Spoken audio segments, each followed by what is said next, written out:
Terima kasih Sis Polnilin ya. Ibu, Bapak, saudara-saudari yang berbahagia pada malam hari ini, Soti Hontu, Namo Buddhaya ya. Namo Buddhaya. Hari ini sungguh berbahagia ya, saya bisa hadir ya di kebaktian yang sungguh agung ya dari VPDS ya. Jadi terima kasih kepada Brother Lucky ya, kepada Pak Sarwan yang sudah mengundang saya ya, untuk hadir pada malam hari ini. Mungkin sebelumnya saya mau siapkan screen share dulu ya. Ibu Bapak, saudara-saudari, hari ini sungguh berbahagia ya kita bisa bertemu melakukan kebajikan bersama-sama ya. Salah satu kebajikan dalam Dasa Punya Kiryawatu ya, 10 macam kebajikan, mendengar dhamma adalah salah satu kebajikan. Ya, jadi kita menambah karma baik kita pada malam hari ini dengan mendengarkan dhamma. Tapi sekali kebaktian tidak hanya satu karma baiknya. Jadi banyak sekali tadi sudah melakukan membaca parita, bermeditasi, menghormat kepada yang patut dihormat, nanti mungkin pelimpahan jasa. Jadi dalam satu kali kebaktian itu mungkin karma baiknya itu yang bisa dilakukan bisa banyak ya, bisa 10 macam karma baik ya. Jadi sungguh berbahagia kalau kita masih bisa meluangkan waktu untuk mengikuti kebaktian, untuk mendengarkan dhamma ya. Hari ini ya saya akan sharing tentang bagaimana merubah nasib di masa sulit gitu ya. Jadi mungkin ada yang sudah bekerja, ada yang sudah berusaha, ada yang masih kuliah atau masih sekolah ya. Kadang-kadang kita sebagai umat awam bertanya ya, bagi yang nasibnya katanya sudah bagus dari lahirnya ya mungkin oke-oke aja, tapi bagi orang yang saya merasa biasa-biasa atau saya masih kurang gitu, apakah nasib saya itu bisa berubah gitu ya, yang tadinya mungkin terlahir dari keluarga kurang mampu atau memiliki fisik yang mungkin kurang baik gitu, merasa apakah saya bisa berubah gitu ya. Jadi kalau dalam agama Buddha memang melihat kehidupan ini tidaklah kekal, termasuk juga yang disebut nasib ya. Orang yang dari karena awal lahirnya terlahir di keluarga yang kurang baik, di keluarga yang kurang makmur ya, dengan fisik yang kurang baik ya, bisa berubah ya. Begitupun sebaliknya orang yang dengan fisik yang baik, dengan keluarga yang baik, yang luar biasa, kaya raya, bisa berubah juga gitu. Jadi bahwa nasib seseorang bisa berubah. Jadi nasib itu merupakan kumpulan buah perbuatan baik dan buruk. Kadang-kadang kalau yang baik sih, wah nasibnya baik ya. Kadang-kadang kalau yang kurang baik, wah kena karma tuh gitu ya, karma katanya. Jadi kadang-kadang orang image-nya kalau dalam agama Buddha kan kita mengenal hukum karma ya. Kita sungguh beruntung ya sudah mengenal dhamma ajaran Guru Agung Buddha yang begitu luar biasa ya. Sehingga apa? Dalam kehidupan sehari-hari kita juga bisa memahami bahwa karma, ada karma dalam kehidupan kita. Tapi bukan berarti semuanya karma gitu ya. Pasti nanti kita belajar bagaimana kita menyikapi gitu ya. Saat ini perkembangan teknologi sudah begitu luar biasa ya. Jadi dari zaman yang masih jadul katanya sampai sekarang perkembangan teknologi begitu luar biasa, tapi walaupun zaman telah berubah ya, masih banyak sikap dan cara berpikir masyarakat umum termasuk kita itu kadang-kadang sama gitu. Tentang konsep nasib ya, sampai saat ini masih banyak orang mempercayai bahwa ini nasib saya memang udah digariskan dari lahirnya begini gitu. Ya, padahal nanti kita belajar bahwa itu hanya sebagian kecil gitu. Memang seseorang dilahirkan, apalagi kita mengenal sio ya, orang dilahirkan sio A, sio anjing, sio ayam, sio kera gitu. Itu karma lahir. Itu memang berdasarkan karma lampau kita gitu. Nah, mereka menganggap nasib yang udah ditentukan terlebih dahulu ini sudah ditentukan gitu. Seorang bisa lahir di keluarga si A, seseorang lahir di Jakarta, di Indonesia, di luar negeri. Jadi itu adalah karma lahir gitu ya. Nah, tapi apakah setelah kita dilahirkan, ya itulah nanti masa depannya seperti itu gitu ya. Rupanya ya, Guru Agung Buddha mengajarkan bahwa nasib itu bisa dirubah. Maksudnya kehidupan lahir kita bisa dirubah. Jadi kalau seseorang mengalami kesulitan yang tak terpecahkan gitu, aduh, sungguh berat hidup saya saat ini gitu. Jadi kadang-kadang jalan keluarnya menyalahkan nasib. Ya akhirnya ya memang beginilah, saya kan dilahirkan dari keluarga yang kurang mampu, atau saya kan dilahirkan memang dengan fisik yang kurang baik gitu. Jadi akhirnya menyerah, walaupun tenang itu ya memang menyerah begitu saja gitu. Namun apakah hal ini ada di dalam pengertian Buddhis ya? Jadi Guru Agung Buddha mengajarkan bahwa kita segala kehidupan ini tidaklah kekal, selalu berubah. Jadi memang karma lahir kita apapun ya bisa berubah. Nanti bagaimana caranya merubah karma kita ya, apalagi di tengah katanya kesulitan saat ini ya. Mungkin ibu bapak saudara-saudari ada mendengar pandemi COVID ini sudah 2 tahun ya. Sekarang nanti akan dinyatakan bahwa pandemi itu akan menjadi endemi. Ya, ini bahas sedikit supaya kita tahu apa sih endemi. Kalau pandemi itu ya berarti pertumbuhan nih ya, kasus itu tumbuhnya sangat luar biasa gitu ya. Jadi kalau berhubungan dengan COVID ya, ini tingkat pertumbuhannya meroket, terus nambah itu disebut pandemi. Nah, kemudian pandemi ini nanti akan menjadi endemi. Jadi kalau endemi ini ya, jadi wabah penyakit yang secara konsisten ada tapi terbatas pada wilayah tertentu gitu. Jadi lebih kecil ya. Jadi penyebaran penyakitnya dapat diprediksi. Sebenarnya kalau yang kita udah kenal penyakit malaria, nah itu yang disebut endemi ya di beberapa negara tertentu ya. Jadi pandemi udah berubah menjadi endemi. Nah, sebenarnya ada yang disebut wabah virus gitu ya. Wabah virus itu peningkatan jumlah kasus endemi yang lebih besar lagi. Jadi kalau nanti endemi ini dinyatakan tambah besar itu yang disebut wabah. Nah, banyak orang mengatakan di masa sulit ini ya, dalam 2 tahun ini banyak sekali teman-teman kita ya yang berusaha mengalami kesulitan karena pandemi ini. Kemudian yang bekerja juga banyak yang di PHK. Ya, kalau saya karena di universitas banyak sekali mahasiswa juga yang tidak meneruskan kuliah karena tidak bisa mampu membayar. Ini banyak mahasiswa ya. Tapi semangat, jangan sampai putus sekolah gitu, jangan sampai putus kuliah. Apapun permasalahan dalam hanya perekonomian ya bisa kita atasi, misalnya dengan cicilan, dengan mengangsur, atau bahkan kalau dalam keadaan berat sekalipun bisa cuti kuliah, tapi jangan sampai kuliahnya tidak diteruskan, diputus gitu.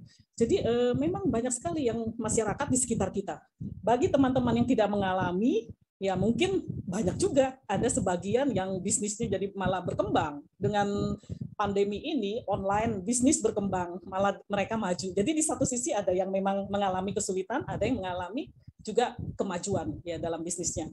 Ini kita udah tahu. Kemudian belum lama Presiden Jokowi mengatakan bahwa Indonesia juga harus berhati-hati. Harga akan naik katanya. Harga akan naik. Wah, kalau harga akan naik kan berpengaruh juga, berdampak pada kita. Orang merasa, waduh, makin sulit nih, gitu ya. Aduh, gimana gitu. Bagaimana kita menyikapi hal ini? Harga akan naik ya.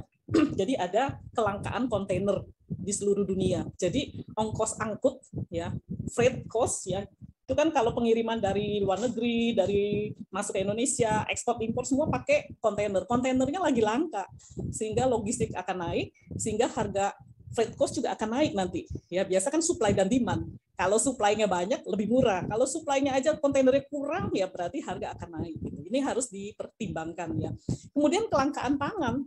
Beberapa komoditi pangan akan langka gitu sehingga naik gitu. Kalau di Indonesia belum lama wah minyak naik gitu kan. Harga minyak naik kenapa langka gitu. Nah, kelangkaan ini yang harus kita antisipasi.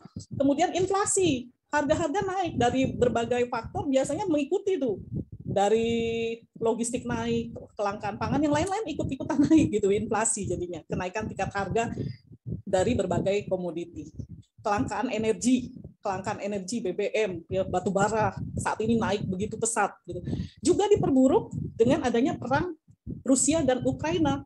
Ini juga akan memperburuk nih. Nah ini, tapi ini kan kekhawatiran. Jadi ini antisipasi bahwa ini harga-harga akan naik nih gitu ya. Tapi bukan berarti kita harus cemas gitu, harus worried banget gitu. Ini waduh gimana hidup, enggak. Kita harus tetap saja jalani. Ya berjalan semua ada solusinya gitu ya. Ini ada satu film ya. Coba. Everyone is number one ya. Suara kedengeran nggak? Kedengeran. Kalau sudah ada. Ada seorang atlet, ini saudara-saudari kenal nggak? Kalau ini film lama, bintang film terkenal adalah orang atlet yang mengalami kecelakaan. akhirnya kakinya harus diamputasi, mengalami frustasi.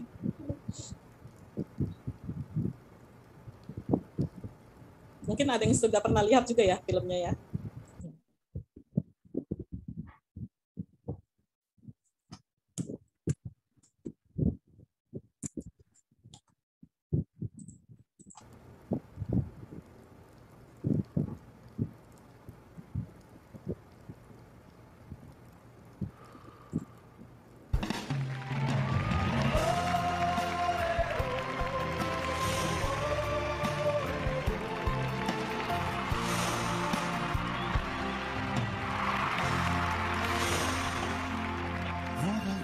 是你的路，我的苦不是你的苦。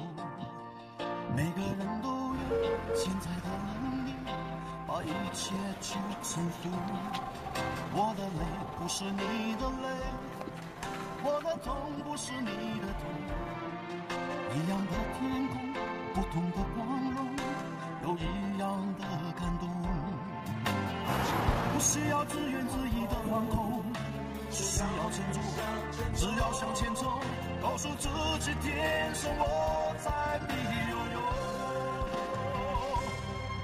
Everyone is number one， 只要你凡事不问能不能，用一口气交换你一生，要迎接未来不必等。Everyone is number one， 成功的秘诀在你肯不肯，流最热的汗，用最真的心，第一名属于每个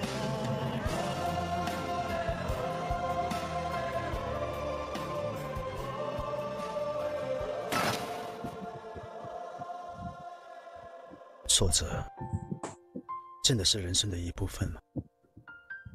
跌倒又真的是成长必须要走的路吗？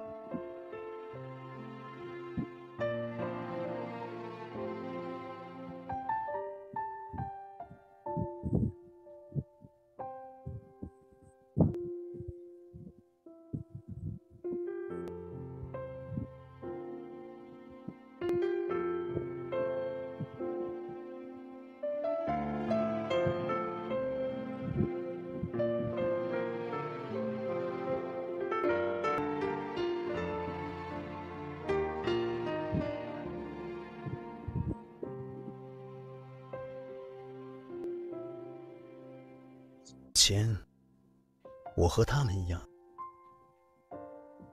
现在我和你一样。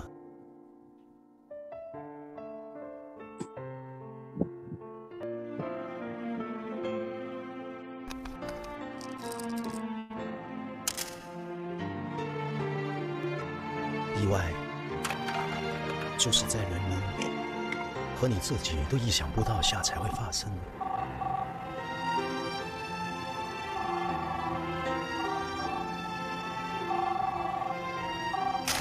所以，请不要怪别人，更不要怪自己。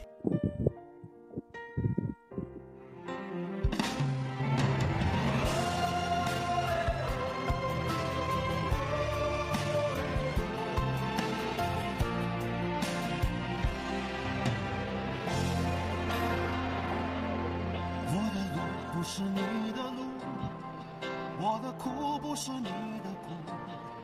每个人都有现在的能力，把一切去征服。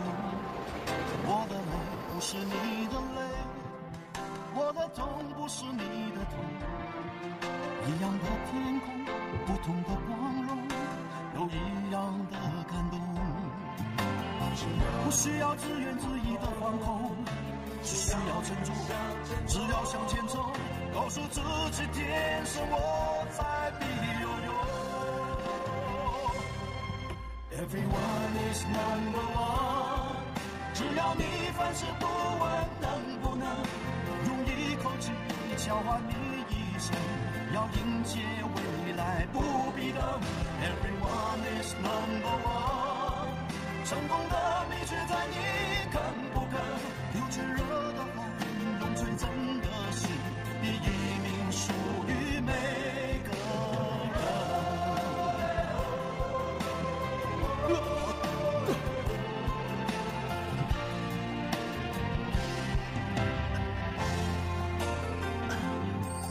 我的手不是你的手，我的口不是你的口，只要一条心，狂风和暴雨都变成好朋友。不需要自怨自艾的惶恐，只需要记住，只要向前走，告诉自己天生我材必有用。Everyone is number one， 只要你凡事不问能不能用一口气交换你一生，要迎接未来不必等。Everyone is number one， 成功的秘诀在你肯不肯流最热的汗，用最真的心，你一命属于每个人。不害怕路上有多冷，只要还好一片余温，我也会努力狂奔。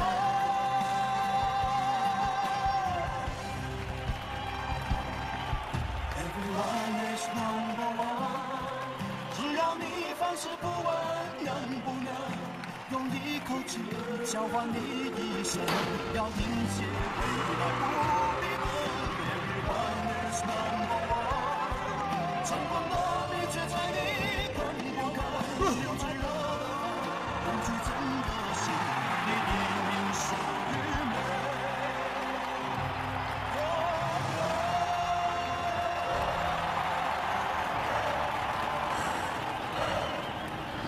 以前我和他们一样，现在你要和我一样。Everyone is number one， 只要你凡事不问能不能用一口气交换你一生，要迎接未来不必等。Everyone is number one， 成功的秘诀在你肯不肯流最热的汗，用最真的心，你一命属于每个人。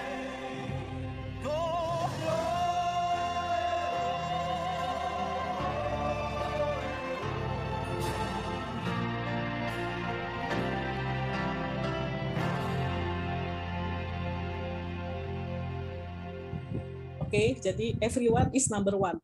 Setiap orang adalah yang terbaik ya. Jadi kita terlahir sebagai manusia itu sungguh sulit. Seseorang mempunyai karma baik yang begitu luar biasa bisa terlahir menjadi manusia. Jadi kondisi kelahiran apapun ya, atau setelah kelahiran mengalami suatu keadaan yang kurang mengenakan gitu, itu tidak perlu berkeluh kesah, menyalahkan diri sendiri, menyalahkan orang lain, tapi mencari solusi. Jadi setiap orang pasti bisa bangkit kembali, karena setiap orang adalah istimewa gitu ya. Setiap orang bisa mencapai yang paling terbaik dalam dirinya gitu ya. Guru Agung Buddha mengatakan, sesuai benih yang ditabur, ya demikian buah yang diperoleh. Pelaku kebaikan akan mengumpulkan kebaikan, kebahagiaan. Pelaku keburukan memperoleh keburukan atau penderitaan. Taburlah biji dan kamu akan merasakan buah darinya. Ya saat ini ibu bapak saudara-saudari saat ini sedang menabur biji kebajikan gitu ya.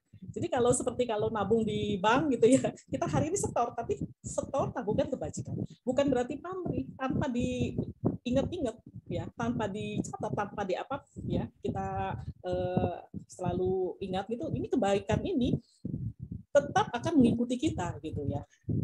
Mungkin saudara-saudari ibu bapak pernah mendengar istilah sudah jatuh ketimpa tangga ya. Ada lagi istilah yang ditambahkan lagi, sudah jatuh ketimpa tangga, digigit ular untuk kalah jengking. Wah, karma buruk itu berbuah pas gitu. Ada seseorang ya, seorang karyawan di sebuah perusahaan di mana perusahaannya mengalami kepahitan, akhirnya dia di PHK. Kemudian sampai rumahnya terbakar, anak istrinya meninggal. Orang mengatakan kenapa bisa bertubi-tubi gitu ya, kenapa karma buruk itu bisa berbuahnya bareng gitu, kenapa enggak nanti dulu dah gitu ya, di PHK dulu, atau kenapa yang meninggal katanya kenapa enggak anaknya aja, atau kenapa istrinya saja. Orang selalu mengatakan seperti itu, kenapa bisa barengan habis gitu. Jadinya aduh, kalau mendengar seperti itu kita merasa buah karma buruk pas banget gitu berbuah. Tapi Begitupun dengan karma baik, ya. Ya, karma buruk yang kita lakukan pada masa kehidupan lalu. Kita itu sudah ribuan kali kelahiran, nggak tahu pada saat zaman dulu ya mungkin pernah melakukan karma buruk yang memang terus kan berjalan. Buah karmanya pas berbuah kehidupan kita saat ini. Nggak apa-apa, buah karma buruk itu ya sudah berbuah gitu. Tapi kalau tabungan karma baik kita banyak ya, itu ibaratnya kalau kita jatuh dari tangga ada kasur empuk gitu ya. Jadi jatuhnya tetap, tapi ada kasur empuk buah karma kebajikan yang berbuah pada saat ini pas gitu ya. Jadi kalau jatuh di kasur empuk nggak terasa, jadi jatuhnya nggak terasa gitu ya. Jadi itulah yang perlu kita lakukan saat ini ya, kehidupan saat ini kita terus melakukan kebajikan-kebajikan. Itu bisa berbuah pas dibutuhkan. Lagi kita membutuhkan sesuatu, ada yang menawarkan ya. Ada yang membutuhkan pekerjaan, ada yang menawarkan, ya. Ada yang membutuhkan obat, ada yang memberikan. Jadi itu pas buah karmanya, bukan kebetulan tiba-tiba bareng gitu ya berbuahnya gitu ya. Nah, jadi taburlah biji, maka kita akan merasakan buah darinya. Ya. Apakah karma itu? Jadi kehendak, cetana itulah yang disebut karma. Ya. Setelah timbul kehendak dalam pikiran, seseorang akan melakukan karma melalui pikiran ya, perkataan dan perbuatan. Jadi dari pikiran akan menimbulkan perkataan baru perbuatan ya. Jadi itulah yang disebut karma ya, ada di Anguttara Nikaya. Saya sampaikan suta-sutanya juga ya, bahwa apa yang dikatakan Guru Agung Buddha itu semua ada di dalam suta-suta yang kita bisa baca nantinya ya. Jadi semua makhluk adalah pemilik karmanya sendiri, pewaris karmanya sendiri, lahir dari karmanya sendiri, berhubungan dengan karmanya sendiri, terlindung oleh karmanya sendiri. Perbuatan menentukan apakah seseorang itu akan hina atau mulia. Jadi perbuatan yang akan menentukan seseorang. Tadi kita membacakan Pancasila. Pancasila ya itu adalah sila yang begitu luar biasa yang bisa kita praktekkan dalam sehari-hari. Sila yang dipraktekkan itu melebihi perhiasan materi. Intan berlian itu kalah ya. Seseorang yang menjaga sila dalam kehidupan sehari-harinya, dia akan percaya diri, dihormati orang ya. Orang-orang bijaksana pun akan senang bergaul dengan dia gitu. Jadi itu karma. Kita sudah tahu nih, ada begitu bagus sekali ajaran Guru Agung kita yang kita bisa praktekkan dalam sehari-hari ya. Kalau kita praktekkan sila dalam kehidupan sehari-hari itu seperti memakai perhiasan yang berkilau gitu ya. Orang yang menjaga sila itu akan memancarkan aura. Kalau Ibu Bapak saudara-saudari pernah ya dengar aura ya. Jadi setiap orang ada inner beauty gitu dari dalam dirinya itu keluar. Makanya kalau Guru Agung Buddha itu bersinar ya, mengeluarkan cahaya. Kenapa? Maksudnya orang itu akan merasa tentram, damai, senang gitu ya. Pernah nggak kita rasakan ya, kalau saya ketemu dia nih, kayaknya tenang, senang, damai gitu. Kayaknya kalau usaha bareng dia juga aman, ya, nggak akan tertipu. Orang menjalankan sila ya, jadi orang percaya gitu. Wah itu yang begitu luar biasa, melebihi dia pakai perhiasan. Kalau pakai perhiasan berlian, tapi tingkah lakunya kurang baik, orang nggak akan suka juga gitu. Tapi orang yang nggak perlu pakai perhiasan, tapi perhiasannya adalah tingkah laku, sila yang baik, wah orang akan seneng, bergaul seneng, di mana-mana disukai, bisnis diajak, pekerjaan ditawarkan, ya begitu luar biasa. Bagi saudara-saudari nih, ada yang dari KMB itu, begitu bagus banget, masih mahasiswa, sudah aktif organisasi. Itu adalah salah satu perhiasan juga. Nanti dalam CV, ya pada saat melamar pekerjaan ditulis pengurus wihara Wit Dharma Suka, gitu. Pengurus KMB.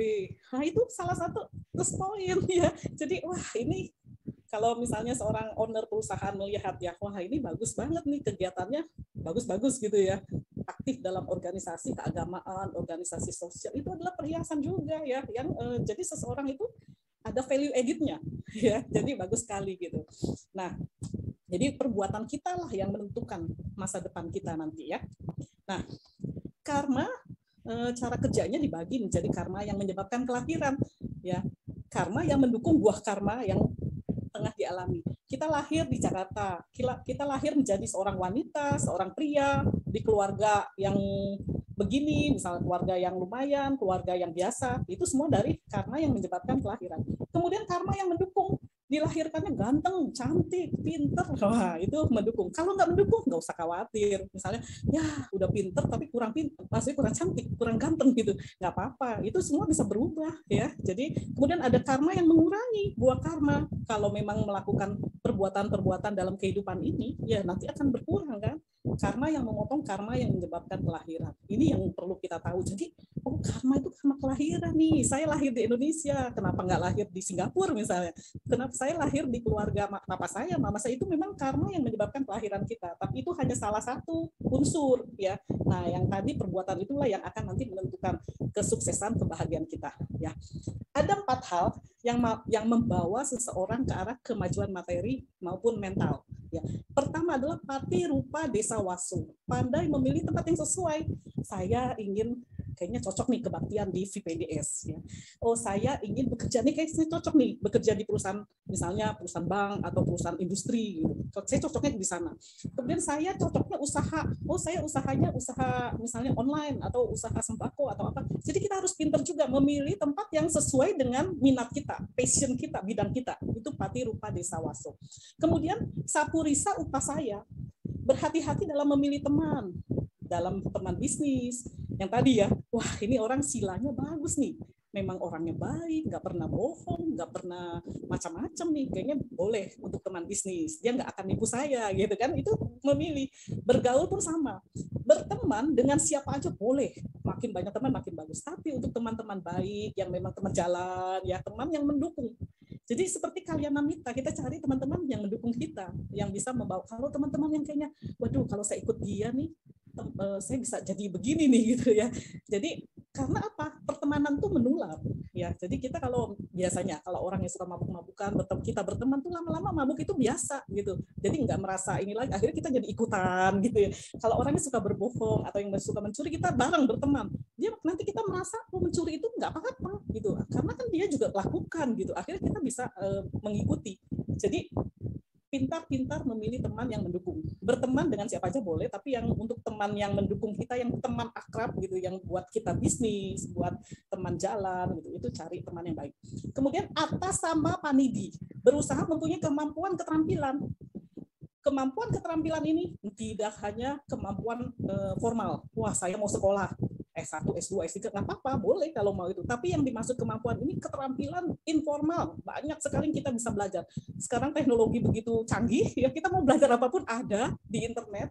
Kalau zaman saya dulu, masih kalau mau misalnya ya, kalau Imlek bikin kue nastar, itu harus nyatet sama orang tua, resepnya apa gitu. Kalau sekarang kita nggak usah tanya-tanya, kita trial sendiri ya, dari YouTube banyak sekali resep-resep untuk apapun. Keterampilan itu yang nanti akan menyebabkan seseorang itu bisa mempunyai banyak kemampuan.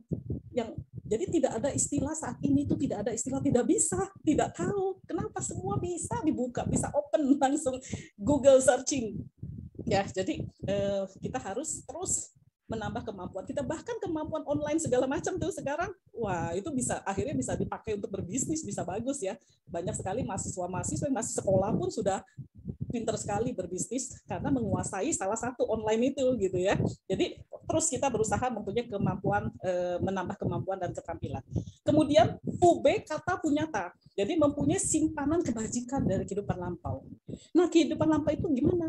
Nah saat ini kita sedang mendengarkan dhamma, ya mungkin 2 jam kemudian ini udah jadi simpanan kebajikan kita masa lampau, karena kan waktu terus bergerak sejentik ya, waktu itu udah ribuan kali, jutaan kali proses pikiran juga. Jadi tetap saja mempunyai simpanan kebajikan dari kehidupan kita ya. Jadi kehidupan lampau itu semenit yang lalu pun udah lampau kita gitu ya. Jadi bukannya kehidupan dulu yang kehidupan lampau, tapi saat ini pun sebentar lagi 1 menit 2 menit itu udah menjadi kehidupan lampau kita. Makanya terus kita semangat berbuat kebajikan. Saat ini kita ini sedang melakukan kebajikan gitu ya. Wah 1 jam kemudian selesai kebaktian, tabungan saya nambah 1 gitu ya. Jadi UB kata punyata. Nah saat ini ibu bapak saudara-saudari, perkembangan teknologi begitu luar biasa ya. Ada yang disebut big data ya, mahasiswa yang IT pasti tahu ya. Saat ini seluruh apapun terekam dalam big data. Nanti big data itu masuk ke semua lini kehidupan kita. Ini contohnya ya. kalau kita searching, misalnya mau beli sepatu baru ya, kita searching sepatu. Hari ini kita searching. Nanti kita tutup, ya, kita nggak cari lagi. Kita nanti besok kita searching internet lagi, dia akan muncul itu iklan-iklan sepatu. Wah, begitu luar biasa. Kok tahu ya dia lagi cari kita lagi cari sepatu, bisa muncul iklan-iklan sepatu, terekam ya. Kebiasaan-kebiasaan kita sekarang sudah open ya. Jadi udah terekam. Jadi mereka tahu kebiasaan-kebiasaan kita langsung. Nah, itulah yang disebut data. Nanti itu begitu mahal ya. Makanya banyak sekarang perusahaan-perusahaan yang memiliki data itu bisa dijual mahal. Kenapa? Bisa tahu konsumen perlunya apa ya, warna apa yang disukai, itu yang disebut big data. Termasuk juga kalau kita misalnya kita pakai Google Map ya, kita mau dari misalnya dari Pluit mau ke Central Park, biasanya nyetir berapa menit nih, setengah jam gitu. Dengan orang yang sama dari Pluit ke Central Park, yang satu 30 menit, yang satu 35 menit, padahal persis semua sama. Kenapa? Google Map itu merekam kebiasaan setirnya, kebiasaan berangkatnya itu berapa lama gitu ya. Jadi kalau yang biasanya ngebut mungkin lebih cepat dibanding yang biasanya lambat. Jadi ya ini yang disebut big data perkembangan saat ini ya. Kemudian perkembangan teknologi, nanti toko retail tanpa kasir udah banyak ya. Nanti ke depannya di Indonesia juga masuk ini yang di Amazon ya. Jadi tinggal scan aja. Di Cina juga banyak ya. Di Indonesia nanti juga seperti itu, tinggal scan aja, pilih-pilih barang, keluar saja, just walk out ya. Jadi tinggal keluar gitu. Nah, autopilot juga mobil nanti masuk Indonesia.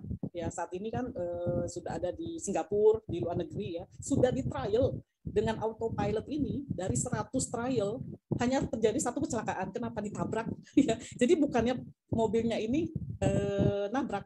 Jadi mobil ini sebenarnya seperti kita pakai GPS, tinggal klik mau kemana, udah jalan sendiri. Kita mau ngapain gitu. Cuma karena kalau mobilnya jalan sendiri, orang takut ini mobil jalan sendiri nggak ada supirnya gitu. Jadi akhirnya ada ketentuan harus ada orang di depan setir. Walaupun orang itu cuma baca koran, baca handphone gitu ya, nggak ada masalah. Yang penting harus ada orang. Nanti ke depannya perkembangan teknologi, apalagi sekarang metaverse ya. Begitu tren metaverse itu apa? Nah, tadi kita harus terus menambah keterampilan, kemampuan, termasuk pengetahuan-pengetahuan ini. Kenapa? Ini menjadi value added kita. Ya, jadi kita tahu, jangan sampai ya nggak ketinggalan, nggak tahu apa-apa gitu ya. Jadi kita harus tahu, belajar. Facebook saat ini udah melakukan rebranding ya. Jadi CEO-nya ya Mark Zuckerberg mengubah nama perusahaannya menjadi Platform Meta. Jadi udah ke arah metaverse gitu ya. Tapi sebenarnya orang yang pertama menciptakan metaverse adalah Neil Stephenson. Jadi udah tahun 92. Ya, jadi bukannya si Mark ini ya yang berjudul Snow Crash. Pada saat itu dia bikin novel namanya Snow Crash. Jadi istilah metaverse ini merujuk pada dunia virtual 3D ya yang dihuni oleh avatar orang sungguhan. Itu ada novel si Stephenson ini gitu ya. Kemudian jadi metaverse ini minimal kita tahulah apa sih? Oh, komunitas virtual yang nanti saling terhubung.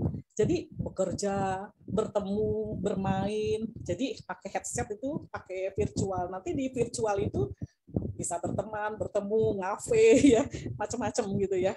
Jadi perangkat ruang virtual tempat seseorang dapat membuat dan menjelajah dengan pengguna internet lainnya. Jadi makanya saat ini kan sedang rame-ramenya NFT, lukisan ya, NFT. Nanti orang bisa beli kafling-kafling tanah di virtual ya, di metaverse. Jadi ke depannya perkembangan seperti itu. Wah, begitu luar biasanya perkembangan teknologi. Kita ikuti saja. Agama Buddha tidak menentang perkembangan teknologi ya. Jadi kita ikuti saja, tapi yang penting kita udah punya tuh tadi ya, harta kita ya, Pancasila itu yang terus kita jaga ya. Nah, ada 3 cara menanam bibit yang benar ya. Pertama, cetana, niat ya, kehendak. Jadi untuk menanam bibit yang baik agar berbuah yang baik, berbuah yang luar biasa ya, itu pertama harus mempunyai niat cetana yang baik ya. Jadi misalnya sebelum berdana kita bahagia, pada saat kita melakukan berdana itu bahagia, setelah berdana kita bahagia juga. Jadi jangan sampai sudah niatnya bagus, mau berdana, pada saat melaksanakan berdananya bagus, tapi setelahnya kecewa, menyesal, ya jangan sampai ya, sayang, karena berarti tidak tercapai niat yang bibit yang benar ini, yang baik ini. Kalau bibitnya kurang baik, kan buahnya juga jadi kurang baik ya gitu. Jadi apalagi misalnya dengan orang tua ya, misalnya mau melakukan apapun, izin, setelah diizinkan baru kita melakukan perbuatan baik ini gitu. Kalau misalnya ada yang melakukan perbuatan baik tapi setelah itu cekcok, nah jangan, berarti gimana solusinya gitu, harus dicari solusinya supaya apa yang kita lakukan juga tidak setelahnya itu tidak terjadi penyesalan ya. Misalnya mama, papa, kalau yang masih kuliah sekolah, saya nanti mau aktif nih menjadi pengurus di VPDS. Wah, izin dulu. Berarti mana papa nanti sekali-sekali pulang malam. Nah, kalau udah diizinkan kan enak. Pada saat melakukan kebajikan bagus. Suami istri pun demikian. Ma, apa ini saya mau aktif, mau berdana ini. Harus saling sepakat. Jangan sampai terjadi percekcokan, melakukan kebajikan percekcokan, sayang ya gitu. Jadi wah gimana nih solusinya, cari caranya bisa ya. Pertama lakukan perbuatan kewajiban kita dulu di rumah, setelah itu baru kita keluar rumah menjadi pengurus wihara, menjadi pengurus organisasi, semuanya baik. Jangan sampai kita melakukan kebajikan di rumahnya perang gitu ya. Jadi jangan sampai seperti itu, harus bijaksana. Oke, kedua, waktu. Barang yang didanakan hendaknya didapat dengan cara benar ya. Jadi memang dari gaji kita, dari orang tua kita, dari hasil usaha kita itu waktu ya. Kalau barang yang kita dapatkan, penghasilan uang yang kita dapatkan dari cara yang tidak benar, itu bukan bibit yang baik. Berbuahnya juga tidak bagus gitu. Jadi harus benar-benar didapat dengan cara yang benar. Kemudian ketiga, pugala. Jadi penerima dana. Kalau gitu Guru Agung Buddha kan mengatakan makin tinggi sila seseorang, bahkan berdana kepada arahat atau seseorang yang misalnya mau Sotapanna, Anagami, berdana kepada Buddha, sungguh luar biasa, berdana kepada Sangha. Tapi kalau kita melakukan kebajikan, memang ada kesempatannya itu, ya kita lakukan. Jangan sampai, wah enggak, saya enggak mau dana. Nanti saya cari yang orang mencapai arahat. Kita enggak tahu yang udah mencapai arahat siapa. Tapi kita berdana, makanya orang mengatakan, oke, berdana kepada Sangha. Walaupun berdana kepada seorang biku, ya kita dalam hati mengatakan saya berdana kepada Sangha. Kenapa? Supaya dari pikiran kita memang ini berdana untuk kebutuhan Sangha, misalnya gitu ya. Terus berdana kepada binatang, bahkan berdana kepada binatang pun ada karma baiknya. Ya, remeh-remehan sisa makan kita bisa danakan kepada semut di depan pekarangan gitu, daripada dibuang di tempat sampah, didanakan gitu. Jadi kita berdana kepada binatang, kepada orang yang tidak kenal, kepada teman kita, saudara kita, bahkan berdana sampai tertinggi. Kalau berdana kepada orang yang telah mencapai tingkat kesucian, itu buah karmanya tidak terhingga. Jadi misalnya berdananya 1 buah jeruk gitu, tidak terhingga, berbuah lagi, berbuah terus gitu ya, tidak terhingga gitu ya. Nah itu pugala. Nah ini 3 cara menanam bibit yang benar yang perlu ya, dari cetana, niat, waktu, dan pugala yang terus kita lakukan dengan baik ya. Nah ini bagaimana cara merubahnya? Dengan tadi kita berkebaktian, meditasi ya. Jadi mempunyai keyakinan kuat, sadar kita kepada Guru Agung Buddha. Kenapa? Pada saat kita mengalami satu kesulitan, coba kita baca parita saja, walaupun belum menyelesaikan masalah kita, pikiran kita lebih tenang ya. Meditasi, baca keng, apapun ya. Jadi pikiran kita lebih tenang. Dengan pikiran yang tenang, akhirnya kita ketemu jalan untuk menyelesaikan masalah kita. Nah itu ya, jadi mempunyai sada yang kuat. Menjaga sila sangat penting. Menjaga sila tadi itu perhiasan kita. Kalau kita udah bagus, tiba-tiba kita melanggar sila, akhirnya reputasi hancur sudah ya, masa depannya juga bisa hancur ya. Makanya kalau orang yang silanya bagus, dia akan percaya diri, namanya harum ya. Jadi itu sila penting sekali. Kemudian meditasi ya, setiap kebaktian ya, meditasi di rumah, meditasi walaupun berat ya, pada saat pagi atau malam ya, tidak apa-apa, berat, bolong, nanti meditasi lagi, bolong, meditasi lagi, latihan aja. Itu sangat bagus. Kemudian membaca parita ya, melepaskan makhluk mesen atas sila ya, sebulan 4 kali uposata. Tadi Pancasila kita lakukan atas sila, 8 sila. Atau kalau yang mau cacai, katanya vegetarian, cait sabgo, boleh. Jadi yang penting kita nambah. Dari Pancasila itu kita tambah. Ya. Menolong yatim piatu. Nah saat ini banyak tren nih, menolong yatim piatu, mengunjungi panti jompo, panti asuhan, itu jadi satu gaya hidup yang bagus ya. Jadi, yuk kita sama-sama teman-teman 1 KMB, teman-teman kebaktian, teman-teman wihara, teman-teman SMA misalnya ya, sama-sama bareng-bareng itu bagus sekali. Mencetak buku dhamma. Nah, ada juga yang mencatat kebajikan. Mencatat kebajikan ini bukan yang hal kecil-kecil nih. Mencatat kebajikan yang saat ini, hari ini, itu nggak sampai sedetail itu. Misalnya kita nih berkunjung ke Pati Jompo di mana ya kita catat. Kadang-kadang 3 tahun lagi, oh dulu saya pernah loh ke sini. Kalau nggak lupa melakukan meditasi, misalnya yang 10 hari, misalnya kita catat nih tahun ini. Kadang-kadang ingat lagi, wah dulu 3 tahun yang lalu, 4 tahun yang lalu saya melakukan ini. Cuma itu. Sebenarnya mengingat itu sangat penting. Kalau nggak kita lupa ya gitu ya. Tapi kalau nggak dicatat pun nggak apa-apa. Catat itu hanya untuk mengingat saja kebajikan-kebajikan ya. Apalagi PDS sering melaksanakan ini ya, vaksin, nanti donor darah. Itu vaksin begitu luar biasa, karma baiknya begitu luar biasa. Kenapa? Menyembuhkan orang, memberikan daya tahan tubuh kepada orang, itu karma luar biasa, karma baiknya. Jadi ikut, wah PDS mau ngadain vaksin, wah saya jadi volunteer, gitu. Itu udah berdana. Kita berdana itu bisa pakai materi, waktu, tenaga, ya, menjadi pengurus organisasi, pengurus wihara itu tidak hanya materi yang keluar, waktunya juga ya, tenaganya, pikirannya, wah begitu luar biasa, berdana untuk dhamma, ya. Karma baiknya sangat luar biasa. Ya, nah ini ada salah satu film mungkin pernah lihat ya saudara-saudari. Film ini contoh aja kehidupan sehari-hari seseorang dari keluar rumah ya. Orang biasa bisa begitu banyak yang bisa kita lakukan. Berdana itu bukan hanya besar, saya harus menyumbang besar. Menyumbang besar boleh sesuai kemampuan kita, tapi rupanya banyak yang bisa kita lakukan ya dalam kehidupan sehari-hari kita. Coba kita lihat ya.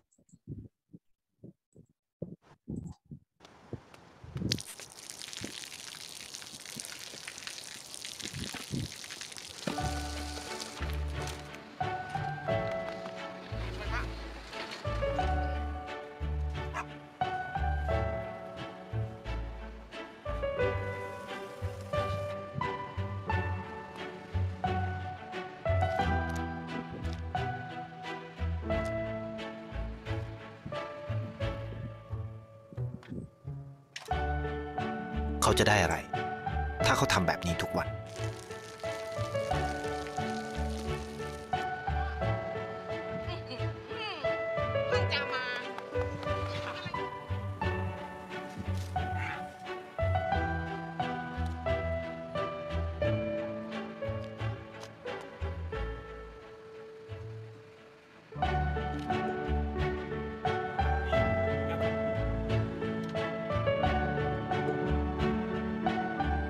เขาจะไม่ได้อะไรเลยไม่ได้รวยขึ้นไม่ได้ออกทีวีไม่มีใครรู้จักไม่ได้มีชื่อเสียงที่มากขึ้น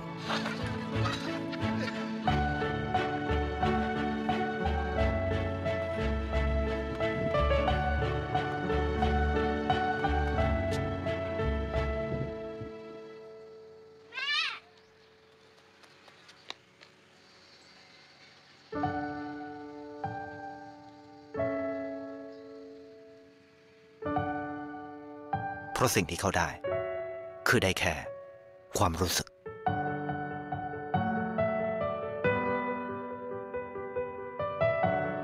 ได้เห็นความสุข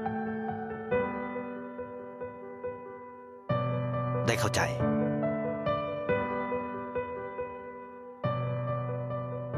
ได้ความรัก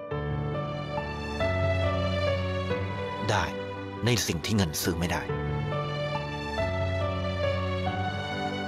ได้โลกที่สวยงามกว่าเดิม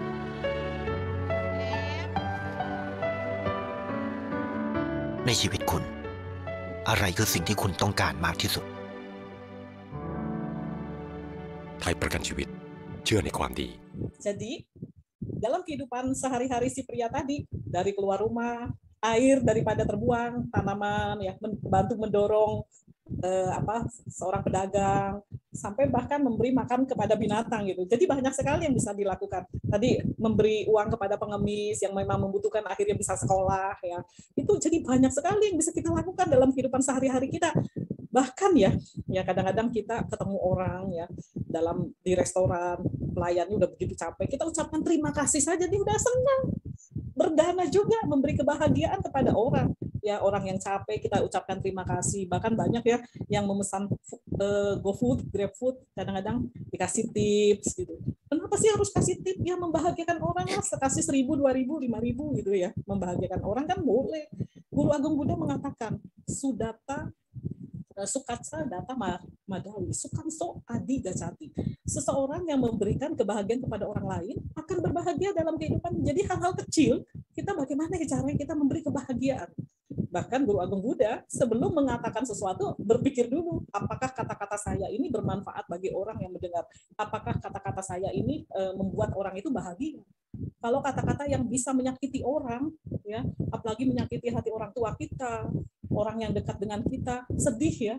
Kadang-kadang orang nggak merasa gitu, wah, udah emosi, marah, kalau bisa dilampiasin, biar dia tahu gua marah, gitu ya. Kadang-kadang, wah, kalau dia nggak tahu, masa saya menderita sendirian, akhirnya saling mengeluarkan caci maki gitu.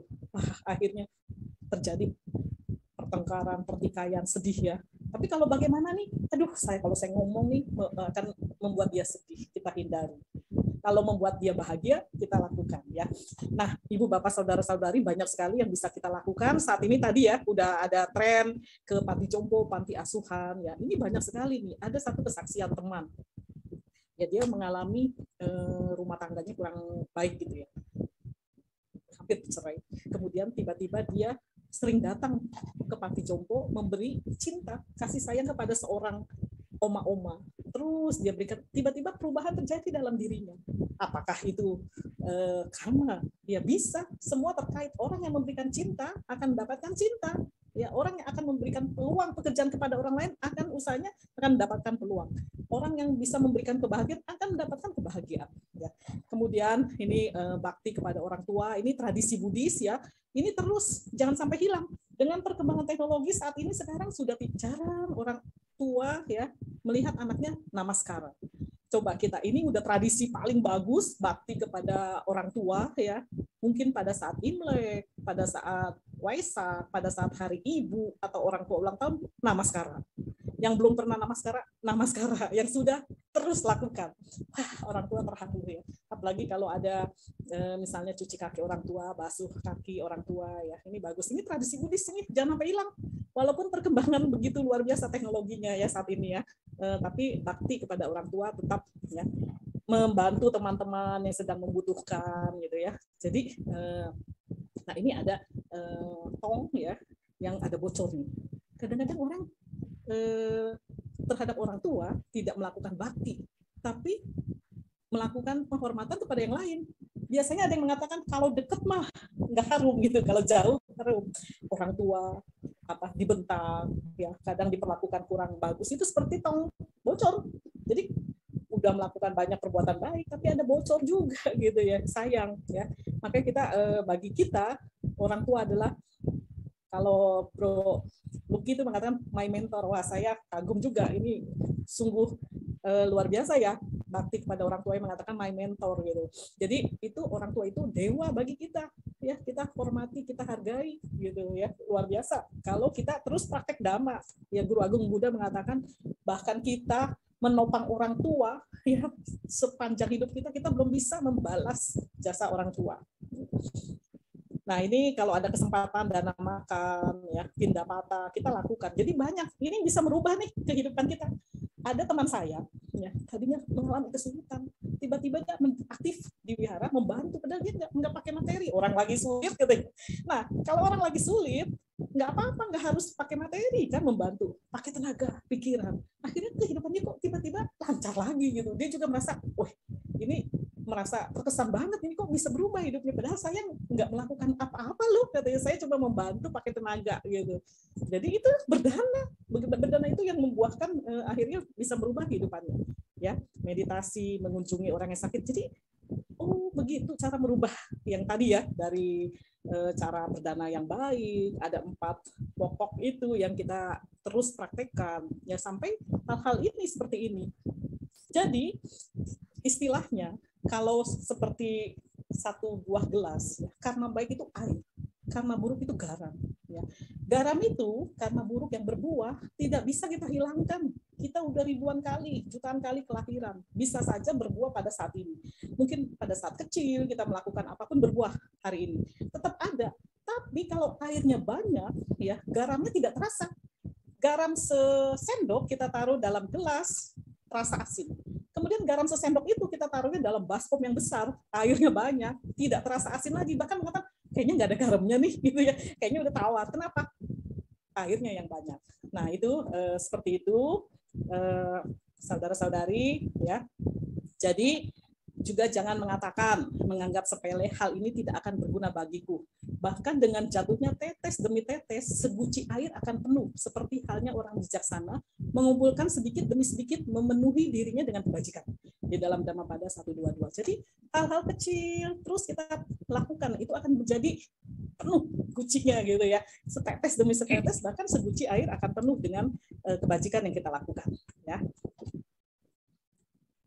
Nah, jaga pikiran kita, karena dengan pikiran yang baik akan memunculkan perkataan yang baik. Ya. Jaga perkataan kita. Dengan perkataan yang baik akan menimbulkan perbuatan yang baik. Dengan perbuatan yang baik akan menjadi kebiasaan yang baik. Perbuatan yang dilakukan berulang-ulang akan menjadi kebiasaan kita. Ya, kebiasaan yang baik ya, karena perbuatan kita baik, menjadi kebiasaan kita yang baik. Jaga kebiasaan baik akan menjadi watak, ya, akan menjadi watak kita. Jaga watak kita, watak yang baik, attitude yang baik, sila yang baik akan menjadi nasib, ya, akan menjadi masa depan kita yang baik.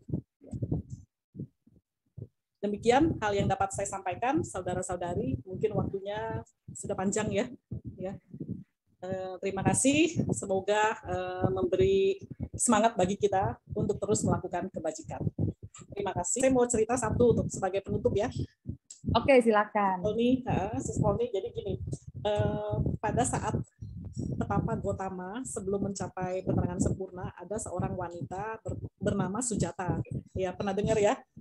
Sujata itu adalah wanita terakhir yang memberikan makanan kepada Petapa Gotama sebelum mencapai penerangan sempurna. Ya, nanti ada lagi yang memberi makanan terakhir sebelum parinibbana.